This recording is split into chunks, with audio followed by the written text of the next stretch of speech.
Ladies and gentlemen, we'll begin in about 1 minute.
Yeah, you can catch them right at the door, probably. That might be a good shot. Yeah. Thank you, sweetie.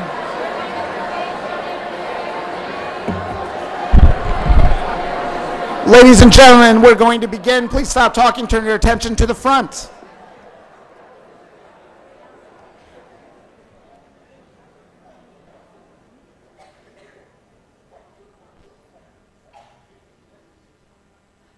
Thank you so much, and once again, thank you so much for getting in here quickly and orderly. It's tight, but we appreciate your getting in here and as many students as possible being able to see this presentation.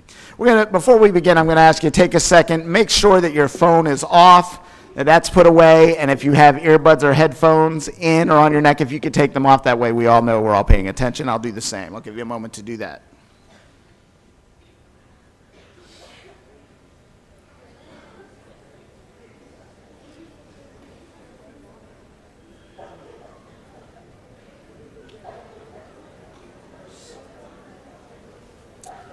Thank you so much. We, every year, are excited and honored to be able to host this assembly, our annual Veterans Day Assembly. We have tons of community partners who come out and join us as we honor the veterans of our community and our nation, those who've protected our freedoms, served our country so bravely. We are so happy that Mr. Swartz annually hosts this presentation. He organizes it, arranges our presenters, and makes sure everything goes off without a hitch. So let's give him a round of applause before we begin.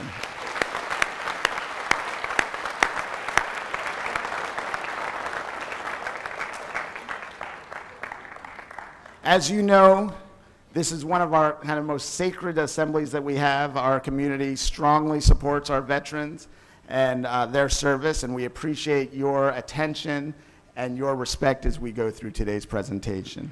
At the end of the presentation, we'll give a moment for teachers to return to their homerooms, and then we'll send sections back to homeroom based on where they're seating.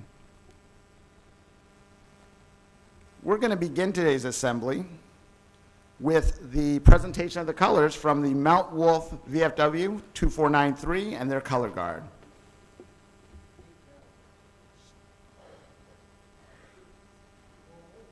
As the flag is presented, please rise.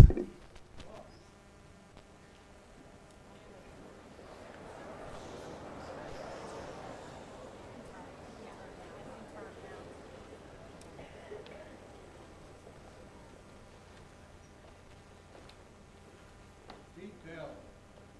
Up. Left. Think. Present. On.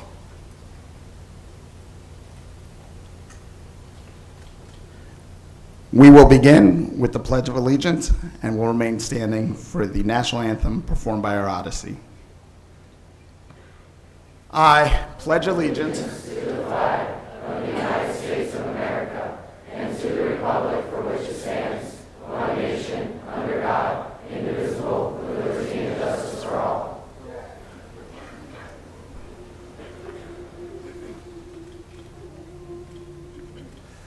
Oh, say, can you see by the dawn's early light what so proudly we hailed at the twilight's last gleaming?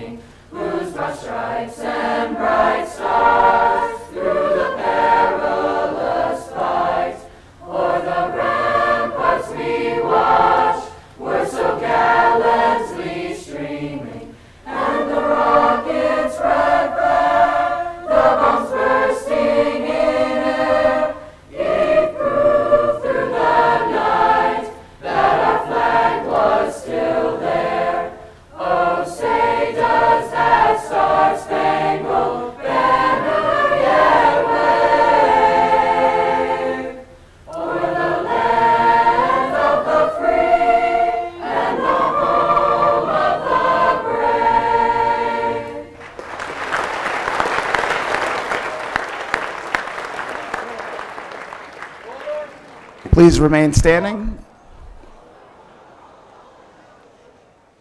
Host the flag.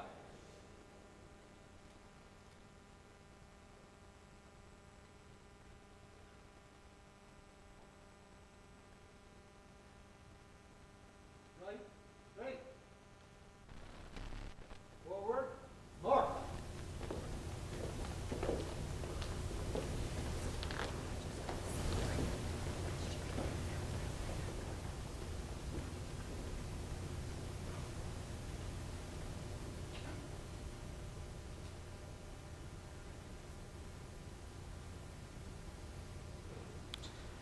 Thank you to the Mount Wolf VFW, post number 2493. We appreciate their service.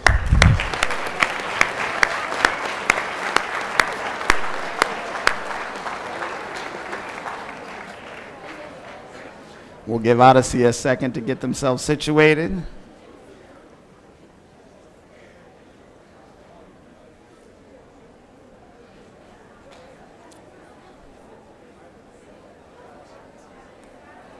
Please return your attention to the front. Stop talking. At this point, we'd like to introduce Mr. Swartz, the MC for the event. Thank you.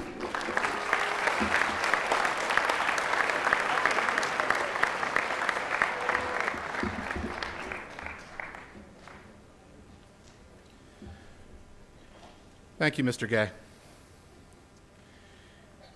Here we gather once again, November 13th, 2 days following Veterans Day, and our country still has men and women in harm's way around the world.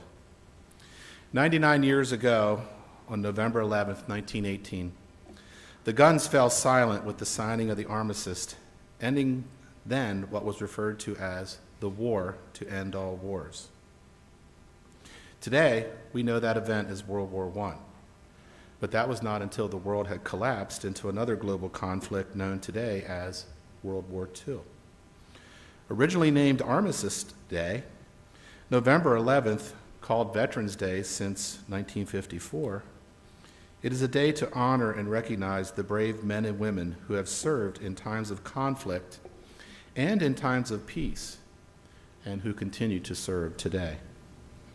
American men and women have served with distinction throughout American history dating to the Revolutionary War of 1775, and additional military conflicts including World War I, World War II, Korea, Vietnam, and the ongoing conflicts in Iraq and Afghanistan. Our military has also been in many other countries around the world, helping in the struggle for freedom and democracy in places such as Grenada, Panama, Haiti, and Bosnia.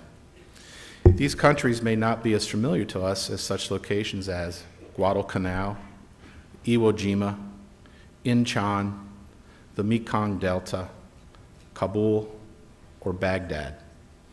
But they are no less important, for they all symbolize service and sacrifice on the part of our military veterans.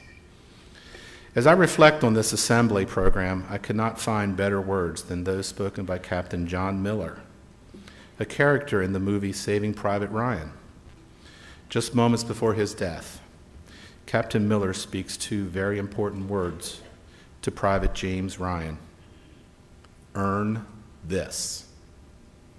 I believe this film to be a window into a time in which uncommon valor was commonly practiced. But what have we done as a nation to earn what our veterans, not just of World War II, but all veterans who have donned the uniform of service and sacrifice? Have we individually done something to make someone else's life a little easier or a little better in some way? I would like to ask each of you a question who are sitting here today. What do you believe about this country? Do you believe it is worth protecting our way of life and the blessings and freedom our country has provided to you each day? Do you believe it is worth defending the very freedoms that give an individual the opportunity to worship freely or to speak freely his or her mind, even if it is contrary to popular thought? Do you believe that Americans are the only people who should have the opportunity to enjoy the very blessings of a government that grants freedom without fear of oppression or reprisals? It doesn't matter today what your political affiliation is or your personal opinion about NFL players protesting during the national anthem. Today is the day to honor the men and women of our country who have served this country with pride and distinction as members of the United States Armed Forces. These men and women who have volunteered to serve, who rose to service when their nation called, offered to make the ultimate sacrifice, laying down of his or her life in the defense of freedom. It is through the unselfish sacrifice and service of our military veterans who served in times of war, but also during times of peace, that we are able to gather here today freely. America has long been a model of democracy for the world. When freedom and liberty were threatened, the American soldier, whether on land or sea or in the air, has responded. President Dwight D. Eisenhower said, "A people that values its privileges above its principles soon loses both." In the movie The Lost Battalion, Major Charles Whittlesey said, "Life would be a lot simpler if we could choose our duties and our obligations. We can't and we shouldn't." A World War I song says, "Blood shed for all, sacrifice and tears, love for our flag and country dear." That belief is embodied in our guests with us here today. These brave men and women stepped forward to serve when the nation called.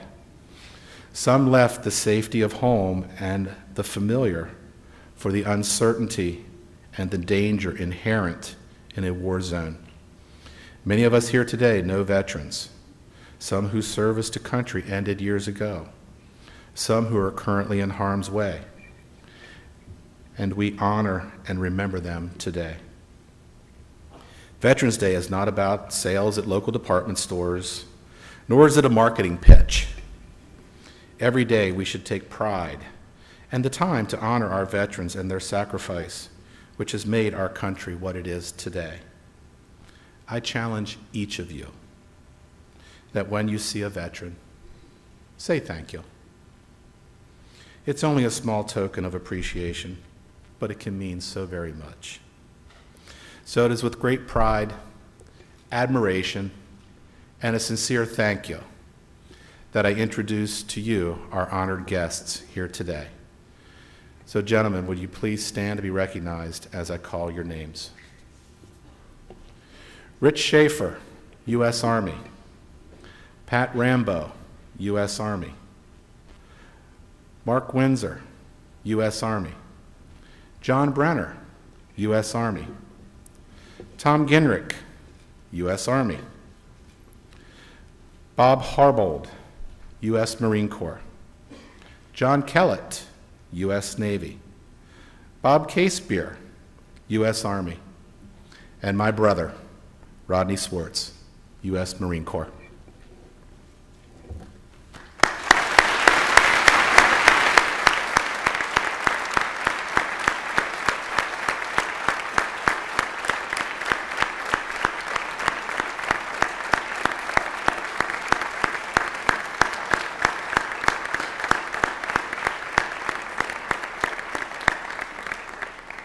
Thank you. We have several members of our faculty, staff, and school board who are veterans of military service. Mr. John Eister, U.S. Air Force. Mrs. Susan Schleig, U.S. Army Reserve. Mr. St. Clair Simmons, U.S. Army Reserve. Mrs. Wendy Seifert, U.S. Army.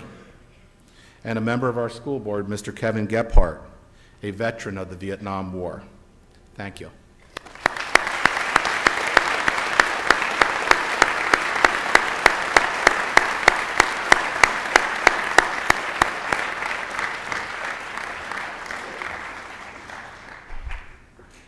Our keynote speaker for this morning is Colonel Douglas Etter.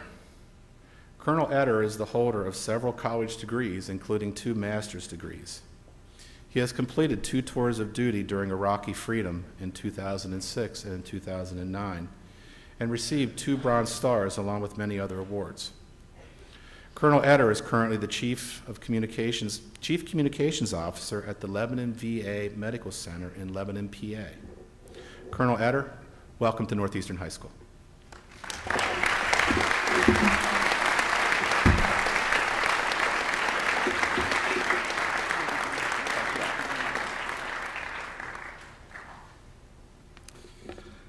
I'm reminded of a line that John Quincy Adams, the 6th president, the son of our 2nd president, John Adams, wrote when he said, "Prosperity, you will never know what it cost my generation to secure your freedom.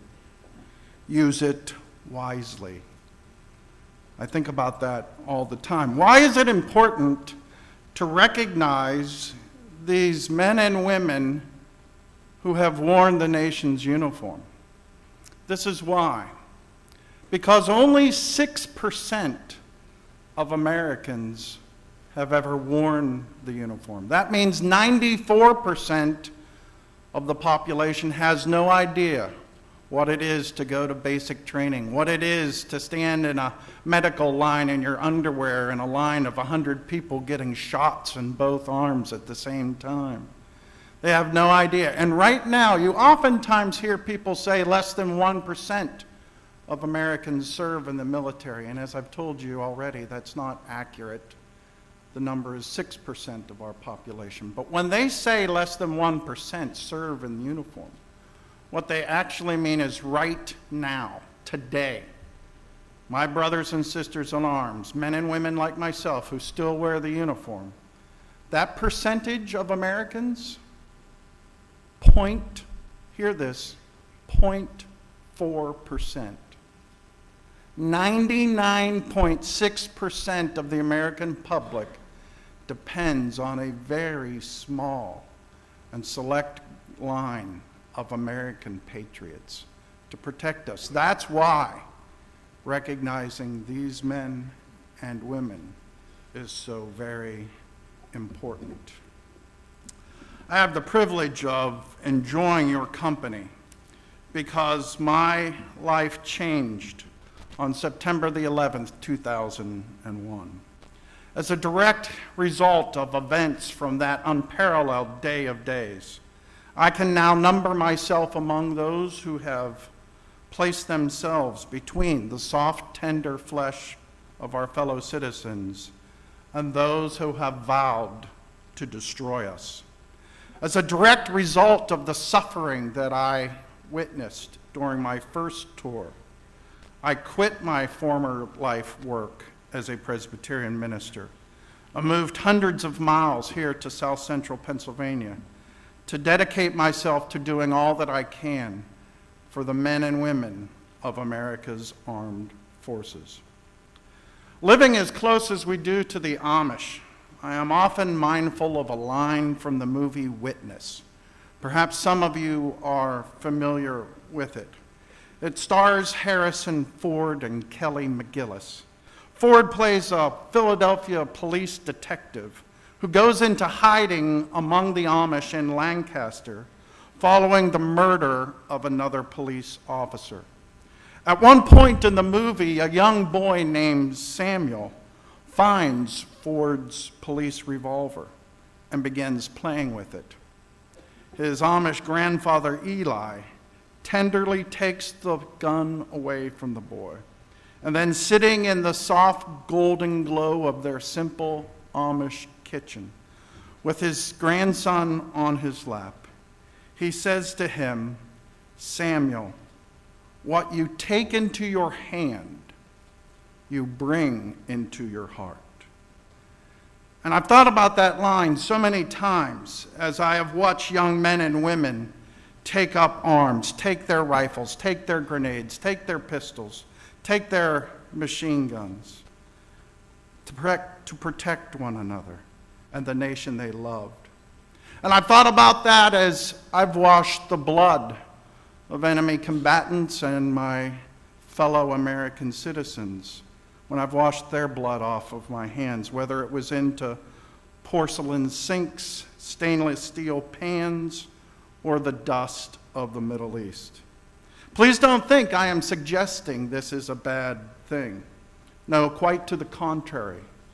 I am utterly convinced, as I so often hear combat veterans say, for those who have fought for it, freedom has a taste the protected will never know. I remember the first time I said the Pledge of Allegiance after returning from my first tour in Iraq. It also was at a school, an elementary school.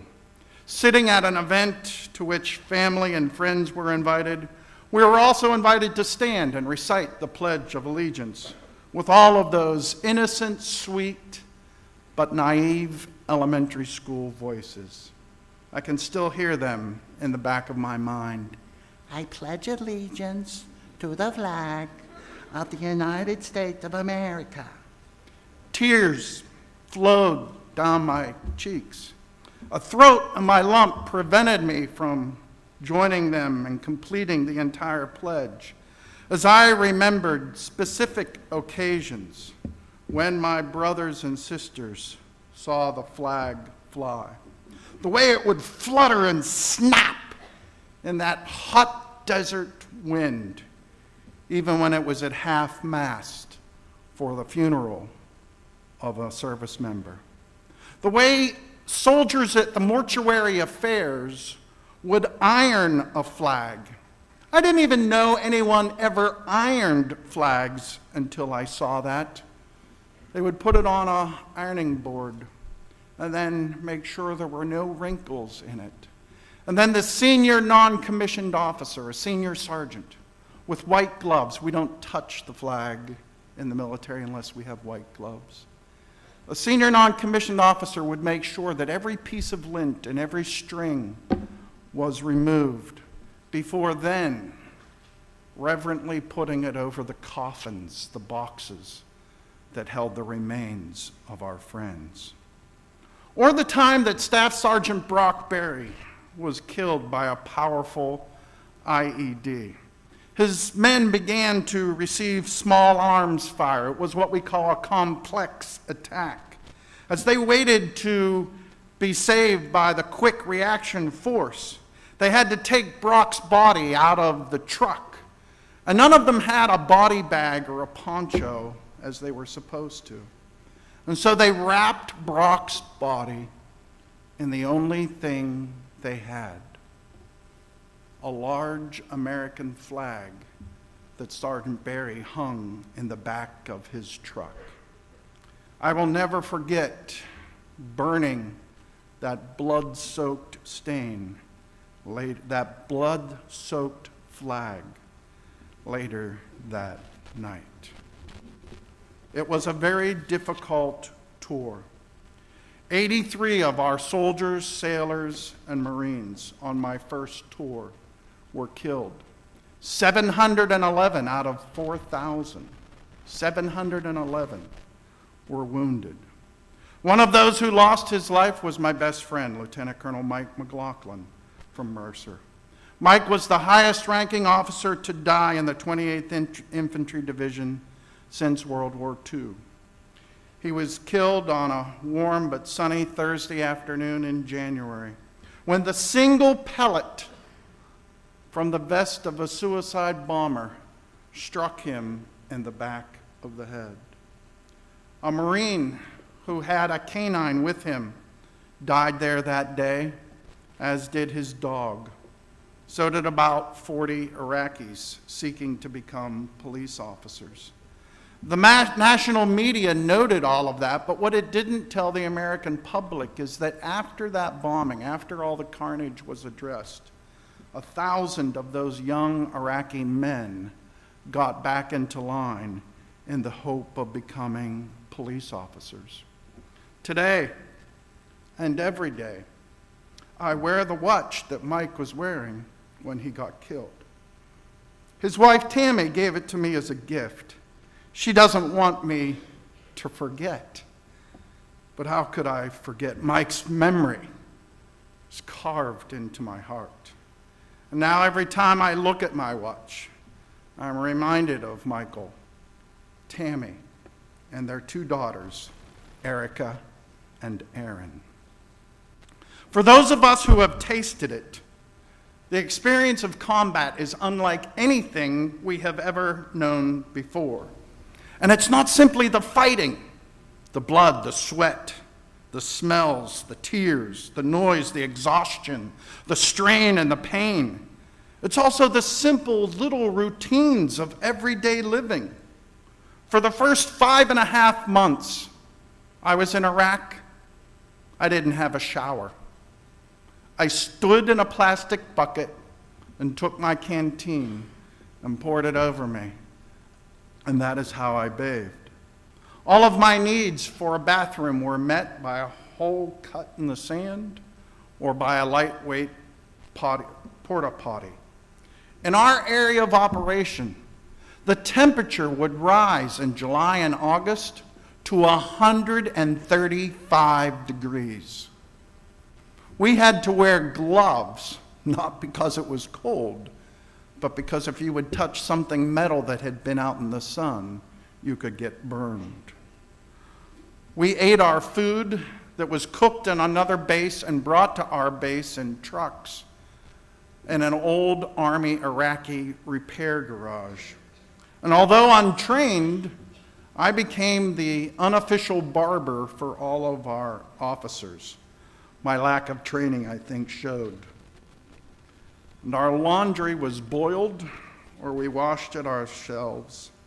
And I heated my shaving water every day in a coffee pot. Please don't misunderstand me. I am not complaining, and I am not bragging. I am simply reporting to you as an American soldier the reality of our existence. I left home the first time on January the 3rd, 2005, and I returned on June the 21st, 2006. It was the worst, but also the best 18 months of my life. But it was not easy. It was hard, very hard, and so was coming home. For 18 months, I was surrounded by men and women with guns. When I came home, I felt vulnerable without them, even at church. For 18 months, I suffered the indignities and depravities of military life in a combat zone with a corps of friends. When I came home, I felt lonely without them, even when surrounded by other family and friends. For 18 months, I kept a constant watch on my surroundings and the people around me. When I came home, I could not break the habit but remained hyper-vigilant, and crowds still make me very nervous. For 18 months, I studied every piece of garbage or discarded junk along the road because the enemy would put bombs in them, and I got blown up twice. When I came home, I always felt uneasy anytime somebody would drive past a piece of trash. For 18 months, as a leader of soldiers, I was the second highest ranking person on a base of 1,200 soldiers and Marines. I couldn't let my soldiers and Marines see my emotion. I couldn't let them see me sad, down, depressed, or afraid. When I came home, my friends and family told me I was distant and withdrawn. For 18 months, I shared common goals and values with others upon whom my life literally depended. And when I came home, I found dishonesty, hypocrisy, and malevolence in people who claimed to be my friends and share common values with me. For 18 months, I had no choice about what to wear, when to sleep, what to eat, what to do. When I came home, I felt overwhelmed by choices, sometimes to the point I was unable to make choices for myself. For 18 months, I dealt with issues that were literally life and death in their scope. One's eternal. And when I returned home, I found people worried about things that have no consequence at all. And I still sometimes today don't understand why people worry about the things they do. There is much that I'd like to say to you.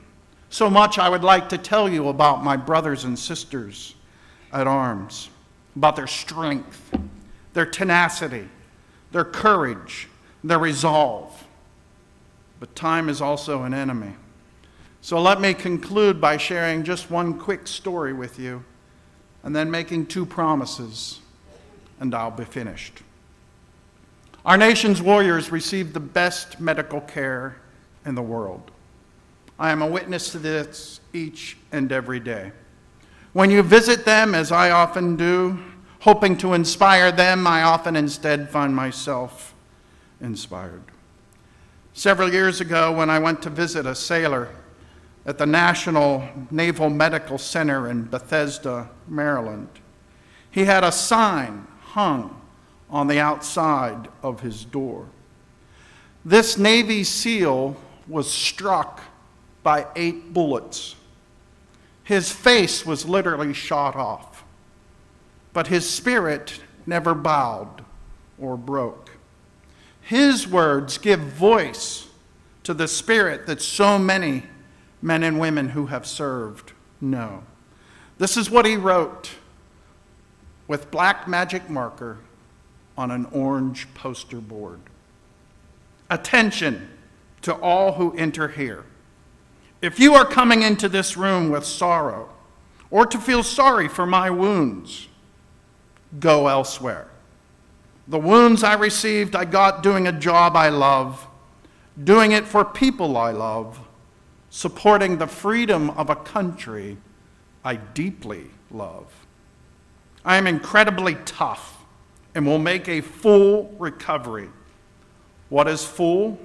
That is the utmost physically my body has the ability to recover. And then I will push that about 20% further through sheer mental tenacity.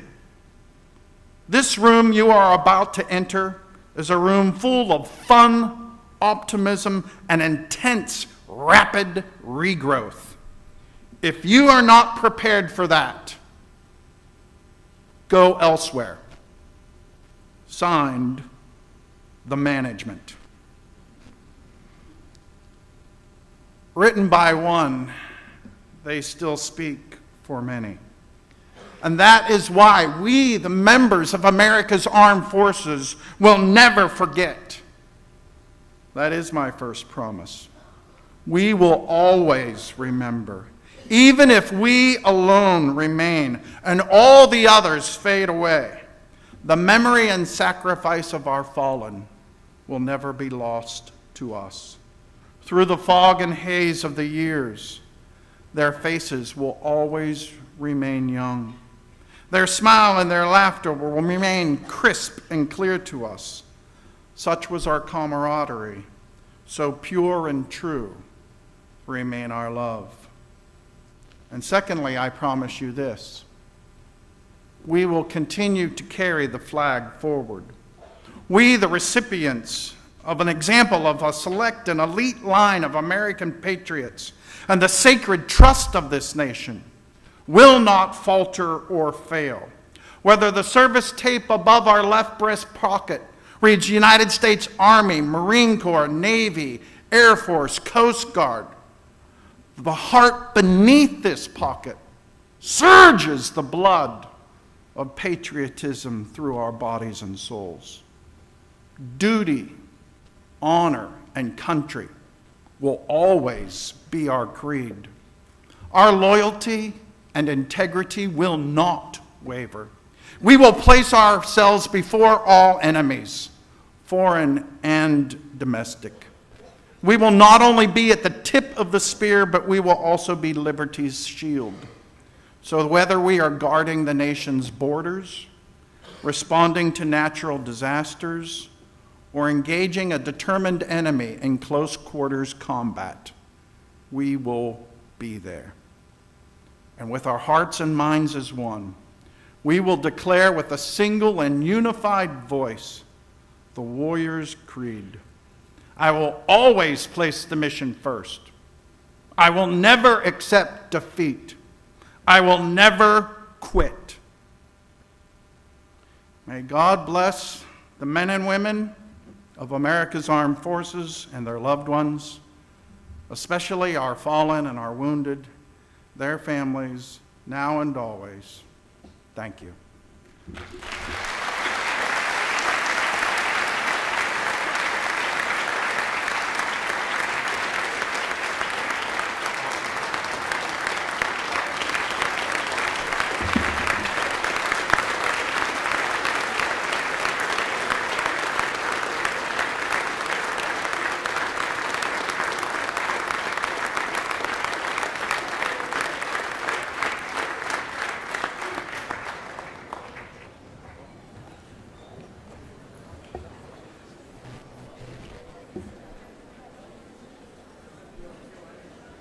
Wow.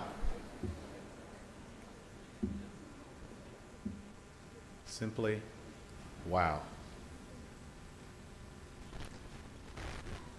But this is my favorite part of the assembly. So please focus your attention on the screen as we honor the veterans in our lives.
We cannot gather to honor our living veterans without taking a moment of silence to remember those who have served with distinction but are no longer with us.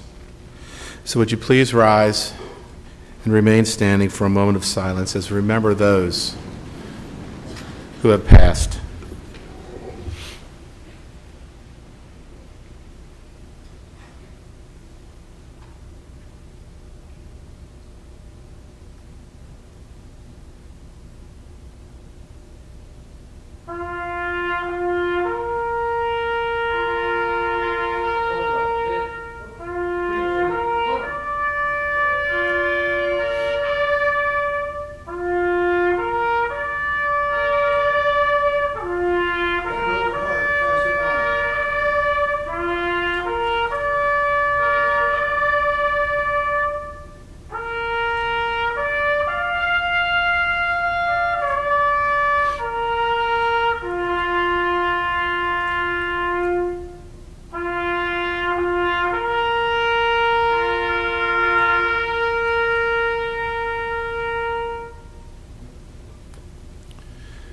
Thank you, and you may be seated.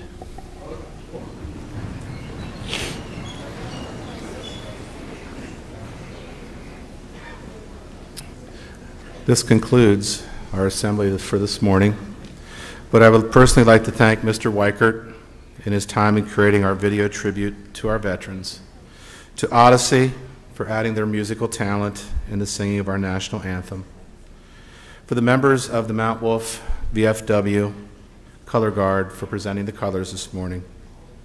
And also thank you to Caitlin Rao and Jared Trexler for their rendition of Taps. I'll turn the program back over to Mr. Gay. Thank you.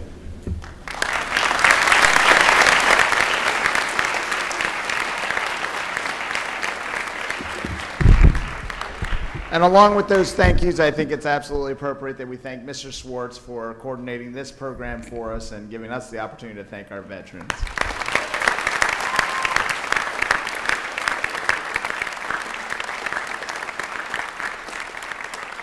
Before I let you go, I just want to remind you that the message we heard today, one minor gesture, it seems small to you, but maybe enormously important to someone, is if you see a veteran, it's always appropriate to thank them for their service. Thank you so much, folks. We're going to release by starting with the freshmen in the back, and the rest of you just remain seated.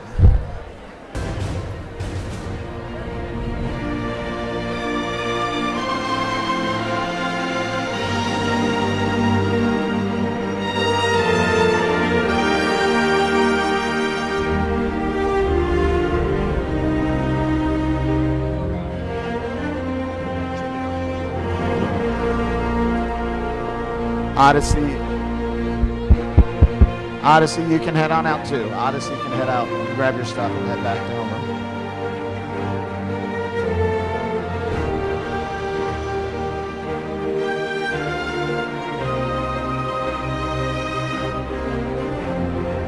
Sophomores, you can head on out. You can use a bottom or a top on the far side.